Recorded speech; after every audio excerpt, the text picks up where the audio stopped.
Hello everyone, આજે મેં એક ફિલ્મ જોઈ છે જેનું નામ છે લાલો કૃષ્ણ સદા સહાયતે. આ ફિલ્મ વિશે અગર મારે એક શબ્દ કહેવાનો હોય ને તો એ છે અદ્ભુત.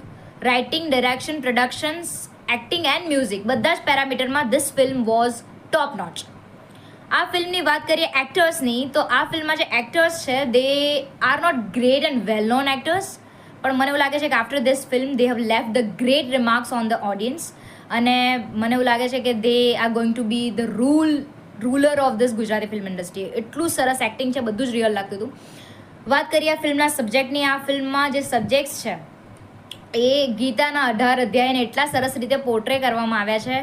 પેલું કહે છે ને, કર્મ કરો ફળની આશા ના રાખશો, એ બહુ જ સરસ અને ગ્રેટ એક્ઝામ્પલ દ્વારા સેટ કર્યું છે. બીજું એવું સરસ મજાના એક્ઝામ્પલ દ્વારા બતાવ્યું છે કે life is a full circle. જો તમે એક ખોટું કામ કરશો એ તમારે અહીંયા જ ભોગવવાનું છે.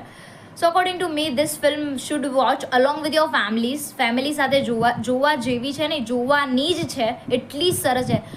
because my heart is swelled with the pride when I say this movie is from our regional cinema and that is Gujarati. ગુજરાતીમાં ફિલ્મ બની છે ભાઈ, મને બહુ જ ગર્વ થાય છે. અને આઈ એમ સો પ્રાઉડ કે આપણા રિજનલ સિનેમા પણ આટલા ખતરનાક સબ્જેક્ટ્સ કોઈ લઈને આવ્યું છે. I am so proud.